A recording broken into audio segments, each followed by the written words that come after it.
सभी डीएलएड साथियों को नमस्कार। आप सभी का स्वागत है मेरे चैनल पर। और गाइज, आज के इस वीडियो में हम डिस्कस करेंगे UP DElEd third semester subject Sanskrit. ये आपका 7वां पेपर होता है, 25 नंबर का होता है, जिसमें से 12 नंबर लाना अनिवार्य होता है। गाइज, मैं आप सभी को बता दूं कि हमने आप सभी को संस्कृत की 2 क्लासेस प्रोवाइड की है, ठीक है, जिसमें हमारी पहली क्लास थी माहेश्वर सूत्र से रिलेटेड कुछ महत्वपूर्ण फैक्ट, ठीक है, किस तरीके से आप उसको याद कर सकते हो। दूसरी क्लास जो थी प्रत्याहार से रिलेटेड, जो पारणी है महर्षि पारणी, उसने प्रत्याहारों की संख्या कितनी दी है, किस तरीके से प्रश्न पूछे जाते हैं प्रत्याहार से, ठीक है।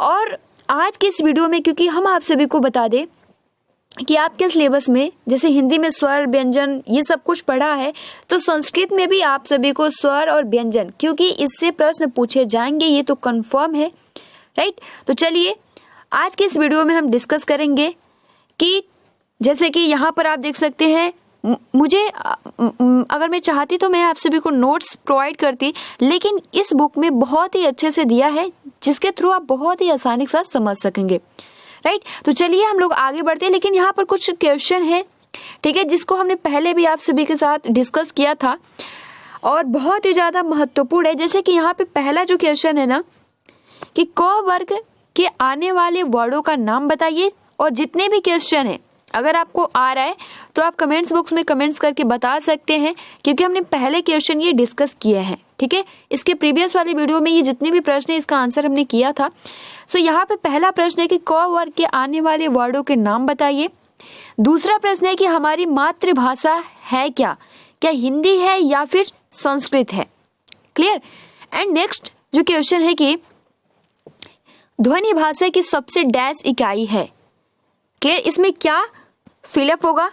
एंड फोर्थ क्वेश्चन है कि जो हम कान से सुनते हैं बोलते हैं उनका स्वरूप देखा नहीं जा सकता, वह डैश है, तो डैश के स्थान पे क्या फिलअप होगा। उसके बाद 5 क्वेश्चन दिया है कि ध्वनियों के लिखित रूप को हम क्या कहते हैं। डैश यानी ध्वनियों के लिखित रूप को डैश कहते हैं, क्या कहते हैं, इसका आंसर आप सभी को करना है। क व ख डैश है, अक्षर है या वर्ड। बहुत ही अच्छे से हमने आप सभी को जानकारी दिया था, वर्ड क्या होता है और अक्षर क्या होता है। क्लियर। अंग और अह ये क्या है, स्वर है, व्यंजन है या फिर अयोगवाह है, ठीक है। तो हमने 7 क्वेश्चन बहुत ही अच्छे से इसका आंसर भी किया था। आई होप कि आपको याद भी होगा, ठीक है।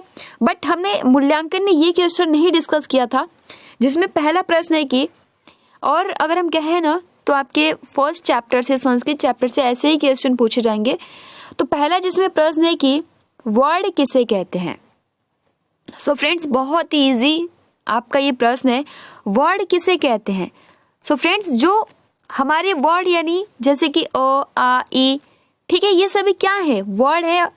और यहाँ पे दूसरा क्या है, वर्ड के कितने भेद है, तो वर्ड के 2 भेद है, एक तो स्वर होता है, दूसरा व्यंजन होता है। ह्रस्व स्वर कौन कौन से हैं। अब देखिए, ह्रस्व स्वर बताने से पहले मैं आप सभी को ये बता दूं कि यहाँ पे पूछा जाएगा प्रश्न कि स्वर्ण वर्णों को कितने भागों में बांटा गया है। बहुत ही ज्यादा मोस्ट इम्पोर्टेंट क्वेश्चन है, स्वर्ण वर्णों को कितने भागों में बांटा गया है। तो आपने जैसे कि प्रथम सेमेस्टर में हिंदी में पढ़ा होगा, उसमें क्या था कि स्वर वर्णों को 3 भागों में बांटा गया है, जिसमें आपका पहला आता है ह्रस्व स्वर, दूसरा आता है पुलुप्त स्वर, दीर्घ स्वर, और तीसरा आता है पुलुप्त स्वर। तो यहाँ पे पूछा है ह्रस्व स्वर कौन कौन है। तो देखिए, यहाँ पे ह्रस्व स्वर की परिभाषा न पूछकर पूछा है ह्रस्व स्वर में क्या क्या आ जाता है। तो यहाँ पर आप सभी का आंसर क्या होगा, आप सभी का आंसर होगा अ ई, ठीक है, अ ई उ री, एंड जो री होता है ना, ये ह्रस्व स्वर होते हैं। अब देखिए, जैसे कि आपने माहेश्वर सूत्र याद किया था, उसमें पहला माहेश्वर सूत्र क्या होता है, अ ई उ र री री क, यानी जो लास्ट का इत संज्ञा होता है वो साइलेंट हो जाता है, और जो शुरुआत में अ ई उ रील री का, ये क्या है, ह्रस्व स्वर है। ह्रस्व स्वर की डिफिनीशन भी मैं आप सभी को बता देती हूँ। ह्रस्व स्वर की डिफिनीशन जिसमें उच्चारण करने में बहुत ही ज़्यादा कम समय लगता है या एक मात्रिक आप सिंपल कह सकते हैं, तो उसे ही हम ह्रस्व स्वर कहते हैं। दीर्घ स्वर क्या होता है, तो ये ह्रस्व स्वर के अपेक्षा दुगुना समय लगता है, जिसमें आपके कौन कौन से वर्ड आ जाते हैं, तो इसमें जो स्वर आ जाते हैं आ, ई, ए, ऐ, ओ, औ, ये क्या है, तो दीर्घ स्वर है। पुलुप्त स्वर अगर हम कहें तो ये ह्रस्व स्वर और दीर्घ स्वर से ज्यादा टाइम लेता है, तो इसलिए हम इसको क्या बोलते हैं, पुलुप्त या त्रिमात्रिक स्वर भी कह सकते हैं। जिसमें फॉर एग्जाम्पल के लिए आप जब कहेंगे ओ, तो यहाँ पर देखेंगे जब आप ज्यादा टाइम लगता है, हमने पहले में देखा अ, दूसरे में देखा आ, तीसरे में देखा ओ, तो यहाँ पर आपने देखा कि हमारा तीनों जो हमने उच्चारण किया इसमें बहुत ज्यादा डिफरेंट है। तो इसलिए ये स्वर के 3 टाइप है, ठीक है, 3 भागों में बांटा गया है, जिसमें स्वर में आपका ह्रस्व, दीर्घ, पुलुप्त। क्लियर। उसके बाद देखिए 4th आपका प्रश्न है कि स्वर और व्यंजनों में क्या क्या अंतर है। तो देखिए स्वर की जो परिभाषा होती है, स्वर जो होता है स्वतंत्र होता है, इसे किसी भी सिंपल कहे तो अन्य वर्णों की आवश्यकता नहीं होती है, लेकिन जो व्यंजन होता है इसे स्वर की सहायता लेनी पड़ती है। ठीक। माहेश्वर सूत्र लिखिए, तो माहेश्वर सूत्र लिखिए, क्योंकि ये आपके सिलेबस या हम कहें अगर क्वेश्चन अगर एग्जाम में ऐसा पूछेगा नहीं, क्योंकि पूरा 14 सूत्र नहीं कहेगा, बट यहाँ क्योंकि आपका सिलेबस है, चैप्टर है, तो यहाँ पे कह दिया है कि माहेश्वर सूत्र लिखिए। तो अगर आपको 14 सूत्र याद होगा तो आप बहुत ही आसानी से लिख सकेंगे, कोई दिक्कत नहीं है। ठीक है। उसके बाद देखिए अच में कौन कौन से वर्ड आते हैं, तो देखिए ये प्रत्याहार का क्वेश्चन है। तो अच में कौन कौन से क्वेश्चन आते हैं, वेरी सिंपल क्वेश्चन है। यहाँ पर देखिए जो सबसे पहले तो माहेश्वर सूत्र होता है। तो माहेश्वर सूत्र में देखिए अगर आपके एग्जाम में माहेश्वर सूत्र से रिलेटेड कोई भी क्वेश्चन पूछा जाता है, तो आप अपने क्योंकि रफ करके यानी साइड में अगर आपको याद करने में थोड़ी भी प्रॉब्लम या थोड़ा भूल जाती है, तो इसलिए आपको क्या करना है, उस टाइम जितने भी माहेश्वर सूत्र है, जैसे अच आप सभी को पता है, अच नाम से ही पता चलता है, हमने आप सभी को बताया था अच में जितने भी स्वर हैं वो आ जाते हैं और हल में जितने भी व्यंजन है वो आ जाते हैं। तो अच में आप सभी को पता है कि कौन कौन से आ जाएंगे, अ, ई, उ, री। ठीक है।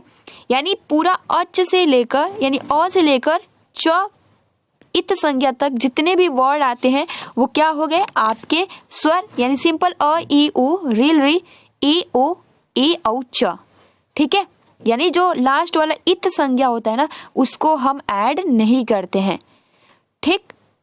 तो ये जितने भी महत्वपूर्ण क्वेश्चन थे हमने आप सभी को बता दिया, क्योंकि देखिए हम लोग डिस्कस कर रहे हैं, साथ में क्वेश्चन आंसर भी देख रहे हैं कि किस तरीके से प्रश्न पूछे जा सकते हैं, ताकि आपको कोई भी दिक्कत ना हो। ठीक है। अब चलिए हम लोग बढ़ते हैं आगे, और इसमें देखिए बहुत ही अच्छे से, जैसे कि अभी हमने डिस्कस किया कि अच प्रत्याहार में ये जितने भी है ना आ जाते हैं, जैसे कि अंग और अह नहीं होता है, बाकी सब होते हैं, जैसे अ, ठीक है, अ, ई, उ, उसके बाद आपका री, रील, री, एंड उसके बाद आपका हो जाता है ए, ओ, उसके बाद आपका हो जाता है ए, औ। ठीक है। तो ये इतने आ जाते हैं, बट यहाँ पे वर्णमाला में स्वर जो होते हैं वो कौन कौन से होते हैं, ये ध्यान देने वाली बात है। तो इसमें आपका अ, आ, ई, बड़ी ई, उ, रील, री, ठीक है, ई, उसके बाद आई, ओ, औ, अंग, अह। यहाँ पर देखिए अभी हमने डिस्कस किया अंग और अह क्या है, तो यह क्या है, अयोग वा है। ठीक है। अ, ई, ये क्या है, तो अ हो गया, ई हो गया, उ हो गया, ठीक है, री हो गया, री हो गया, ये सभी क्या है, अभी हमने डिस्कस किया, ये ह्रस्व स्वर है। ठीक। उसके बाद देखिए ए हो गया, ये भी हो गया, ये हो गया, ये हो गया, ये हो गया, ये क्या है, तो यह दीर्घ स्वर है। ठीक है। और जिसमें ज्यादा टाइम लगता है, त्रिमात्रिक होता है, उसे हम पुलुप्त स्वर कहते हैं। तो ये महत्वपूर्ण फैक्ट है, और इसी से क्वेश्चन उतना ऊपर जो क्वेश्चन दिया था इसी से पूछा हुआ था। अब देखिए व्यंजन जिसमें हलंत होते हैं, देखिए ध्यान देने वाली बात है, आपने हिंदी में तो पढ़ा होगा जिसमें हलंत नहीं होता था, लेकिन संस्कृत में हलंत अनिवार्य है। ठीक है। तो क हलंत, ख यानी क वर्ग, सिंपल क वर्ग है, तो क, ख, ग, घ, अंग, च वर्ग आ जाता है जिसमें च, छ, ज, झ, य आ जाता है। उसके बाद ट वर्ग में जिसे हम क्या बोलते हैं, मूर्धा कहते हैं, ये कंठ हो गया, ठीक है, ये तालु हो गया, ये मूर्धा हो गया, ये दंत हो गया, ये ओष्ठ हो गया, ये अंतस्थ हो गया, ये उष्म हो गया, और ये आपका जो होता है संयुक्त व्यंजन होता है। तो ये आपने हिंदी में बहुत ही अच्छे से पढ़ा है, बट आपको संस्कृत में आपके सिलेबस में है तो इसलिए आपको देखना होगा। तो यहाँ पे क वर्ग में क ख ग घ अंग, च वर्ग में आता है च छ ज झ य, ट वर्ग में आता है ट ठ ड ढ ढ, और यहाँ पे देखिए ये भी आ जाता है ड और ढ, जो कि नीचे बिंदी लगा होता है, आपने इसके बारे में पढ़ा भी होगा। ड और ढ ये इसमें आ जाता है ट वर्ग में, यानी मूर्धा, ठीक है। उसके बाद देखिए दंत, जिसमें त थ द ध न, ये जितने भी वर्ड होते हैं, यमंगणनम आपने माहेश्वर सूत्र में पढ़ा होगा। तो जो यमंगणनम होता है ये कौन से माहेश्वर सूत्र में आता है, बहुत ही ज्यादा महत्वपूर्ण है। प्रश्न ऐसे भी पूछ सकता है य म ग नम, इसी तरीके से है, मतलब सीक्वेंस थोड़ा चेंज कर दिया है, बट यही सब है, यही 5 है। तो ये कौन सा माहेश्वर सूत्र है? सो फ्रेंड्स मैं आप सभी को ये भी बताते चलूं, ये 7वां माहेश्वर सूत्र है, ठीक है। उसके बाद देखिए यहाँ पर अगर आपको माहेश्वर सूत्र याद करना है तो अगर आप ये सीक्वेंस देख लेते हैं, आप इसका स्क्रीनशॉट ले लीजिए, तो बहुत ही आसानी के साथ देखिए, ये मैंने आप सभी को बताया ना 7वां, अब कभी भी नहीं भूलेगा। अगर आप नासिका वर्ड जितने भी हैं यमंगणनम सिंपल हम कहते हैं, तो ये 7वां माहेश्वर सूत्र होता है, ठीक है। उसके बाद देखिए झ ब, ये जो होता है ना झ ब य, आपने पढ़ा भी होगा झ ब य, झ ब य क्या होता है? सो गाइज यहाँ पर देखिए जो झ ब य होता है, यानी ये आपका चतुर्थ, इसमें का झ भ और य आ जाता है। तो य तो ये बस ऐड करने के लिए वो प्रत्याहार इत संज्ञा जोड़ा जाता है, लेकिन जो झ ब य होता है वो क्या होता है, 8वां होता है। तो ये झ ब 8वां हो गया। उसी प्रकार से अगर हम बोले 10वां जो माहेश्वर सूत्र कौन सा होता है, तो जो तीसरे वर्ड में आते हैं ना, देखिए अभी हम कहेंगे जो तीसरा माहेश्वर सूत्र क्या होता है, तो तीसरा माहेश्वर सूत्र होता है ज ब ग ड द श। तो देखिए यहाँ पे ज मिल जाएगा, ठीक है, ब मिल जाएगा, ग मिल जाएगा, ड मिल जाएगा, और आपका द भी मिल जाएगा, ठीक है। तो इस तरीके से आप देख सकते हैं यहाँ द है, और स क्योंकि बड़ा वाला स क्या है, इत संज्ञा वो जोड़ने के लिए, प्रत्याहार बनाने के लिए वो लास्ट में होता है, उसको हम काउंट नहीं करते हैं। तो यहाँ पर 10वां देखिए, अभी हमने बोला ये 7वां हो गया, ये 8वां हो गया, और ये क्या हो गया, ये आपका 7वां हो गया, और जो आपका झ ब य है ये 8वां हो गया, ठीक है। और ये जो 10वां था ये यानी 10वां माहेश्वर सूत्र जो तीसरा वर्ड होता है ये इसमें आ जाता है, ठीक। सो फ्रेंड्स इस तरीके से आप माहेश्वर सूत्र बहुत ही आसानी के साथ याद कर सकते हो, बहुत ज्यादा टफ नहीं है, ठीक। और देखिए आपका जो 9वां हो जाता है ना, ये घ ढ ध, यही आता है ना घ ढ ध श, जिसमें आपका मूर्धा वाला स आ जाता है। तो इस तरीके से घ ढ ध श ये क्या है, तो आपका 9वां हो जाता है। जब अगड़ दश ये 10वां हो जाता है। यमंगणनम जो होता है 7वां हो जाता है, ठीक है। अब यहाँ पर हम ज्यादा बोलने लगे, जैसे ख छ ये क्या होता है, ये आपका 11वां इसमें आ जाता है, जितने भी माहेश्वर सूत्र होते हैं। 12वां जो होता है उसमें क प य, ये पहला जो होता है क प य 12वां माहेश्वर सूत्र होता है। उसके बाद 13 जो माहेश्वर सूत्र होते हैं उसमें व्यंजन यानी श, तीनों स आ जाते हैं, और 14 हल आ जाता है। तो बहुत ज्यादा टफ नहीं है, बट ये आप स्क्रीनशॉट ले लीजिएगा, ठीक है। मैं फिर से आप सभी को बता देती हूँ, ये ऊपर वाला जो है ये क वर्ग यानी जिसे हम कंठ कहते हैं, दूसरा च वर्ग जिसे हम तालु कहते हैं, तीसरा ट वर्ग जिसे हम मूर्धा कहते हैं या मूर्धन्य कहते हैं, त वर्ग यानी जिसे हम दंत कहते हैं, प वर्ग जिसे हम ओष्ठ कहते हैं, य लव यानी जिसे हम क्या कहते हैं अंतस्थ व्यंजन। य लव किसमें कौन से माहेश्वर सूत्र में आता है? सो फ्रेंड्स यहाँ पर देखिए 5वें से लेकर 6वें में आपका अंतस्थ व्यंजन आता है, जो 5वां माहेश्वर सूत्र होता है और जो 6ठा माहेश्वर सूत्र होता है। देखिए 5वें माहेश्वर सूत्र में क्या होता है, तो 5वें माहेश्वर सूत्र में होता है ह य व र ट, ठीक है, ये होता है। एंड उसके बाद देखिए 6ठे में हो जाता है ल एंड ड़ हलंत। तो इस तरीके से देखिए य व र ल, ये क्या है? तो अंतस्थ व्यंजन है, यानी पांचवा और छठा ये क्या है? अंतस्थ व्यंजन। तो इस तरीके से अगर आप याद करेंगे तो बहुत ही आसानी के साथ याद हो जाएगा। और जो श ये किस में आ जाता है? तो आपका माहेश्वर सूत्र 13 में आ जाता है। ठीक है, माहेश्वर सूत्र 13 और 14 में आपके जो भी उसमें व्यंजन है वो आ जाते हैं। क्लियर? छ त्र ज्ञ स्र ये क्या है? तो छ त्र ज्ञ स्र ये क्या है? संयुक्त व्यंजन है। चलिए आगे बढ़ते हैं हम लोग। देखिए यहाँ पे कहा गया है कि ध्वनि के उच्चारण स्थान, यानी जिस वर्ण का उच्चारण मुख के जिस भाग से होता है उसे ध्वनि या वर्ण का उच्चारण स्थान कहा जाता है। वर्णों के उच्चारण स्थान निम्नवत है, जो कि मैंने अभी आप सभी को पहले ही बता दिया, लेकिन एग्जाम में पूछ लिया जाएगा। देखिए आपका क वर्ग, ठीक है, और इसमें अ और आ और ह ये दो ऐड कर लीजिए, क्योंकि क वर्ग में आपको तो पांचों याद ही है ना। क वर्ग में पांचों याद है, यानी क ख ग घ अंग, ये तो पांचों याद है। लेकिन इसमें 3 अलग से यानी जो स्वर होते हैं ना वो भी पूछ लेगा कि मान लीजिए पूछ ले अ और आ किससे बोला जाता है, उसका उच्चारण किससे होता है, तो इसलिए आपको स्वर को भी ऐड करना होगा, है ना। बहुत ही ज्यादा महत्वपूर्ण है। तो अ और आ, ठीक है, और क वर्ग का पांचों और ह भी इसमें ऐड हो जाता है, तो इसलिए इसे हम कंठ या संस्कृत में कंठ है कहते हैं। क्लियर? उसके बाद से देखिए आपकी छोटी ई एंड बड़ी, जिस तरीके से हमने कंठ में देखा अ और आ, क वर्ग के पांचों और ह को हमने ऐड कर लिया, ठीक, यानी उसमें व्यंजन एक उसमें जाता है ह। उसी प्रकार जो आपका च वर्ग, जिसे हम तालु या तालब्य कहते हैं, इसमें छोटी ई और बड़ी ई और साथ में ह ऐड हो जाता है। और जो आपका च वर्ग के जितने भी पांचों होते हैं, च छ ज झ, ठीक है, ये क्या होते हैं? आपका य भी ऐड होता है, ठीक है, अंतस्थ व्यंजन, यानी च वर्ग का पांचों और इसमें य स और बड़ी ई और छोटी ई ऐड हो जाते हैं, जिसमें हम तालु कहते हैं। तो स वाला तो आप सभी को याद ही होगा, ये कई बार एग्जाम में पूछा है, जिसे हम संस्कृत में तालब्य कहते हैं। उसके बाद देखिए मृधा, मृधा में री आ जाता है एंड ट वर्ग एंड आपका खटकोर वाला स एंड ये जो हमने शुरू में ही देखा ड और ढ, ठीक है, जिसे हम उच्छिप्त व्यंजन कहते हैं। ड और ढ को हम क्या बोलते हैं? उच्छिप्त व्यंजन। तो ये भी याद रखिएगा, बहुत ही ज्यादा महत्वपूर्ण है, ठीक है। तो इस तरीके से ये मृधा में आ जाता है, जिसे हम संस्कृत में मूर्धन्य कहते हैं। क्लियर? उसके बाद देखिए दंत में, देखिए कोई भी नहीं आता, बस वो छोटा वाला स आ जाता है, त थ द ध न। क्लियर? एंड इसमें देखिए अंतस्थ व्यंजन का एक ल आ जाता है और एक उसमें व्यंजन का स आ जाता है। तो यहाँ पर देखिए बहुत ही ज्यादा महत्वपूर्ण है।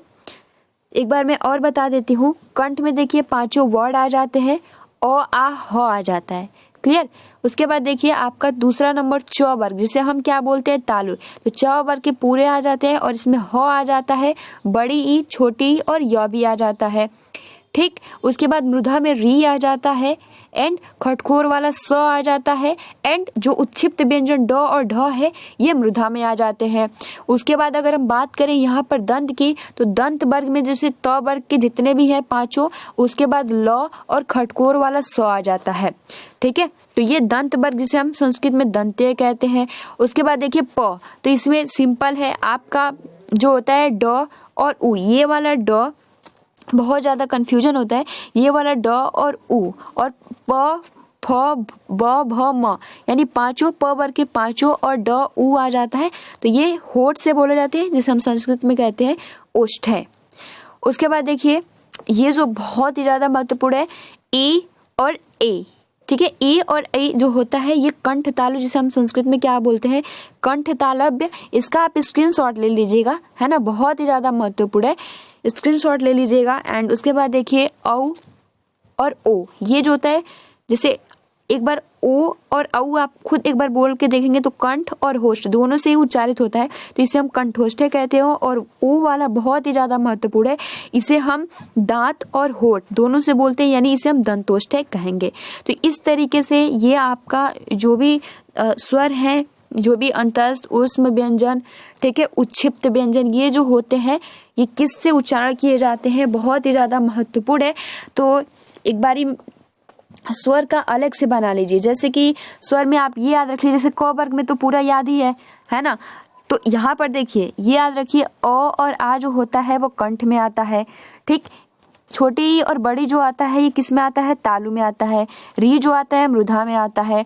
ड और उ जो आता है ये ओष्ठ में आता है। ए और ऐ ये तो आता है कंठोष्ठ में। ओ और औ जो आता है ये आता है आपका कंठ और ओष्ठ है, ठीक है। ये जो आपका कंठ तालु यानी कंठ तालव्य हो जाएगा, और ये खुद पता चलता है ओष्ठ है, यानी आप खुद बोलेंगे तो आपके जो होठ की आकृति होगी वो ओठ पहले आपको दिखेगा। तो इस तरीके से वह जो होता है वो दांत और होठ से यानी दंतोष्ठ से बोला जाता है, ठीक है। तो इस तरीके से ये आपका स्वर और व्यंजन का उच्चारण स्थान किस तरीके से किया जाता है। और ये जो आपको दिया है ना, ये संस्कृत में दिया गया है कि आप बहुत ही आसानी के साथ जो भी उच्चारण किस तरीके से कैसे होता है आप याद कर सकते हो, लेकिन याद करने की आवश्यकता नहीं है, ठीक है। अगर आपको ये सूत्र याद हो जाते हैं तो बहुत ही बढ़िया। अब देखिए इसमें कुछ महत्वपूर्ण फैक्ट दिए हैं जिसको आप एक बारी बहुत ही अच्छे से देख लीजिए। देखिए जिसमें पहला दिया है कि जिस स्वर या व्यंजन का उच्चारण कंठ से होता है उन्हें कंठ ध्वनि कहते हैं, जो कि अभी हमने पहले डिस्कस किया। इसमें अ, आ, क, ख, ग, ठीक है, और आपका ह आ जाता है। जिस स्वर व्यंजन का उच्चारण तालु से होता है उन्हें तालु, जिसमें आपकी छोटी बड़ी ई, ठीक है, शरीफा वाला स और य और चौबर के 5 वर्ण आ जाते हैं। जिस स्वर या व्यंजन का उच्चारण मूर्धा से होता है, जिसमें री, खटकोर वाला स और ड और ढ आ जाता है, तो उसे हम मूर्धन्य कहते हैं। जिस ध्वनि स्वर या व्यंजन का उच्चारण दंत से होता है, तो दंत से होता है, तो इसमें आपका कौन सा आया था, तो ल और स आया था और 5 आपके वर्ण थे, ठीक है। तो वही इसमें नीचे दिया गया है और कुछ ज्यादा नहीं है। सो फ्रेंड्स, आई होप कि अदर आपके जो भी डाउट होंगे, ठीक है, आप कमेंट्स बॉक्स में बता सकते हो। बट देखिए इतना ही क्वेश्चन आपके वर्ड से, व्यंजन से, स्वर से पूछे जाते हैं और बहुत ही ज़्यादा महत्वपूर्ण है। आप इसको बहुत ही अच्छे से याद कर लीजिएगा। आप इसका स्क्रीनशॉट ले लीजिए या फिर मैं इसका PDF भी आप सभी को सेंड कर दूंगी, क्योंकि मैं चाहती तो नोट्स बनाकर लेकर आती, लेकिन इसमें बहुत ही अच्छे ढंग से दिया है क्योंकि SCERT का बुक है, ठीक है, और बहुत ही अच्छे ढंग से दिया है, तो आपको क्लियरली समझ में आ गया होगा। सो फ्रेंड्स, हमने पहले कुछ क्वेश्चन देखे और ये जितने भी आपके क्वेश्चन है हम आप सभी को कल प्रोवाइड करेंगे और क्वेश्चन आंसर की तरह, ताकि आप सभी का जो रिवीजन है बहुत ही बेस्ट तरीके से हो। सो फ्रेंड्स, आज के लिए इतना ही। वीडियो को लाइक करें, शेयर करें। मिलते हैं 9 बजे वाली क्लास जो कि कंप्यूटर क्लास, और 10 बजे आप सभी को लाइव टेस्ट हम प्रोवाइड करते हैं। सो फ्रेंड्स, आज के लिए इतना ही। मिलते हैं। Thanks for watching, take care and best of luck.